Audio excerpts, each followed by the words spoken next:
তারেক রহমান হলে তারেক রহমানের যে ঝুঁকি, জীবনের ঝুঁকিটা সবচেয়ে বেশি। আপনারা জানেন যে প্রতিবেশী রাষ্ট্রগুলো পথ পেতে আছে এই দেশটাকে কিভাবে শেষ করে দেওয়া যায়। এই দেশে যে মাথাচাড়া দিয়ে দাঁড়াবে তারা কিন্তু এর আগে বিগত দিনে আপনারা জানেন যে ঘটনা ঘটাইছে। তারেক রহমানের জীবন হলে এখন সবচেয়ে বেশি জরুরি, তার বেঁচে থাকাটা জরুরি, এই দেশের জন্য জরুরি, এই দেশের মানুষের জন্য। আমাদের এই জুলাই আগস্টটাকে যদি ধারণ করে রাখি আমরা, তার জন্য তারেক রহমানকে বেঁচে থাকা সবচেয়ে জরুরি।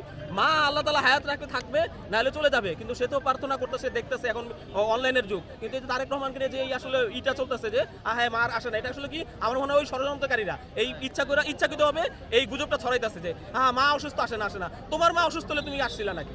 তুমি দেশে পলাইছিল না? আমি কোনো কথা আসলে বলতে চাই না, তারাও জুলাই আগস্টে কিছু ভূমিকা রাখছে, এই জন্য আমি অনেক কিছু বলতে চাই না। যারা বলতেছে তারেক রহমানের মা অসুস্থ আসে না, তাদের মা আসছিল, তাদের বাড়িঘর আগুন লাগছিল, তারা কিন্তু আসে না। বুঝতে পারছেন না? এরকম তো দেশে আসে না। এটা একটা ভাই, সে একটা রাজনীতিবিদ, তার সিদ্ধান্ত সে একাও নিতে পারবে না। তারেক রহমান যদি বলে আমি আজকে দেশে এসে পারবো, সে পারবে না। এটা দলীয় সিদ্ধান্তের ব্যাপার আছে, অনেক নিরাপত্তা ইস্যু আছে, অনেক কিছু বিষয় আছে। এগুলো আসলে যারা গুজব ছড়াইতেছে আমরা বলবো সাবধান হয়ে যান, এই গুজব ছড়ায় এই সময় ক্রিটিক্যাল মোমেন্টে এটা নিয়ে রাজনীতি করেন না।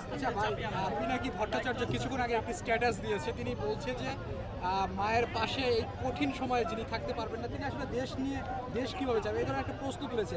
আমার কাছে আপনার কাছে প্রশ্ন হচ্ছে যে পিনাকি ভট্টাচার্যের মা তো অসুস্থ ছিলেন, তার বাবাও মারা গেছে, তিনি আসতে পারেন নাই বা আসে নাই, তো তিনি আসলে কোন মহলকে খুশি করার জন্য বা এই কথা কেন বলছে তিনি? আসলে যে নিরাপত্তা ইস্যুটা তারেক রহমানকে নিয়ে দেখা হয়েছে, আমার তো সন্দেহ হয় পিনাকির কথা দিয়া এটার সাথে মনে হয় সেও জড়িত আছে, বা তার সাথে মনে হয় তাদের কোনো লিঙ্ক আছে। লিঙ্ক না থাকলে পিনাকি এসব উল্টাপাল্টা কথা কিভাবে বলে? এটা কোনো কথা আপনার যায় নাকি? তার মা অসুস্থ, সে কি লন্ডনে যায়, কি দেখা করে নাই, লন্ডনে আসে না? ভাই তার জীবনের নিরাপত্তা একটা মানে আপনার হুমকি, বিশাল হুমকি আছে। এটা এখান থেকে না যে আপনার সিআইএ থেকে শুরু করে আপনার যে মানে যারা আছে মোটামুটি ওই সিআইএ থেকে নির্দেশনা দিয়েছে, আমি যতটুকু জানতে পারছি, বিএনপির ভিতরে যতটুকু আলাপ করতেছি যে তারা খুবই সতর্ক।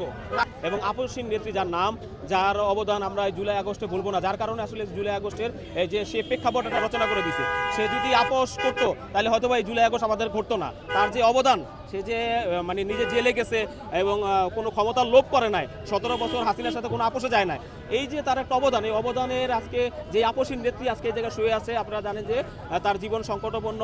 এখন এই সময় আমরা দেশবাসী তার জন্য দোয়া করতে চাই, এবং তার আসলে আল্লাহ তাআলা তার জন্য কি নির্ধারণ করছে আমরা তো জানি না, কিন্তু আল্লাহ তাআলা যেন তাকে দ্রুত সুস্থ করে দেয়, এটা আমাদের প্রার্থনা থাকবে। এবং দেশবাসীর কাছে আমরা বলবো যে আপনারা এটা যেন দোয়া করেন। আর একটা জিনিস কিন্তু উল্লেখযোগ্য, দেখেন যেই ফ্যাসিস্ট হাসিনা যে তাকে এত চেষ্টা করছে, আমার এখন সন্দেহ হইতেছে তাকে যেন স্লো পয়জন দেওয়া হয়েছে নাকি, এটা আমার সন্দেহ হইতেছে। কারণ এই স্লো পয়জনগুলোর মানে কার্যকারিতা এরকম যে আপনার যে ধীরে ধীরে মানুষ শেষ হয়ে যাবে গা।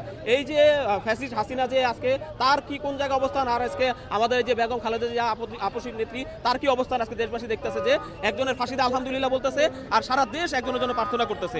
এই আপসহীন নেত্রীর কাছে আমরা জুলাই যোদ্ধারা, আমাদের জুলাই আগস্টে যারা আহতরা সবাই কৃতজ্ঞ, এবং আমরা তার জন্য গভীরভাবে শোকাহত এবং প্রার্থনা জানাইতেছি যেন দ্রুত সে সুস্থ হয় এবং আল্লাহ তাআলা যেন আরোগ্য দান করে। আমরা আরেকটা বিষয় যে জানতে পেরেছি যে আসলে বেগম জিয়াকে বিদেশে পাঠানো হবে, এই বিষয়ে আসলে আপনি কতটুকু আশাবাদী যে বেগম জিয়া যখন বিদেশে পাঠানো হবে তখন উনি সুস্থ হয়ে ফিরবেন? এখন আসলে কি আমাদের দেশে থেকে তো বিদেশের চিকিৎসাটা অনেকটা উন্নত, এই উন্নত হওয়ার কারণে আমাদের একটা আস্থা তৈরি হয়। হায়াত মৌত তো আল্লাহর কাছে, এটা বুঝতে পারছেন, আল্লাহ তাআলা যা যদি হায়াত না রাখে তাহলে আমরা বিদেশ কি কোনো জায়গায় আমরা পাবো না। কিন্তু উনি যে দেশে আছেন এটা আমাদের জন্য অনেকটা হলেও স্বস্তি, যদি ওনার আমাদের দেশে থাকে। আমি এখন ডাক্তাররা ভালো বলতে পারবে, যদি তার বিদেশের কন্ডিশন হয় তাহলে আমি আলহামদুলিল্লাহ বিদেশে নেওয়া ভালো, আর না হলে আমরা চাই আমার দেশি যেন কি হয়, তার জন্য শেষ অবস্থায় দেশেই থাকে, এটা আমাদের চাওয়া যে অন্তত পক্ষে। আর যদি ডাক্তার যদি মনে করে না বিদেশে নিলে এটা বেটার হবে, ইনশাআল্লাহ বিদেশ নেই, সমস্যা নেই। আচ্ছা, এই যে জনাব তারেক রহমান এই পরিস্থিতিতে আসলে কি দেশে আসা উচিত কি? আচ্ছা, তারেক রহমানের বিষয়টা একবারে ভিন্ন, এটা আসলে মানে অনেক গুজব ছড়াইতেছে ভাই। সে শুধু তার মা, এখন যদি মা চিন্তা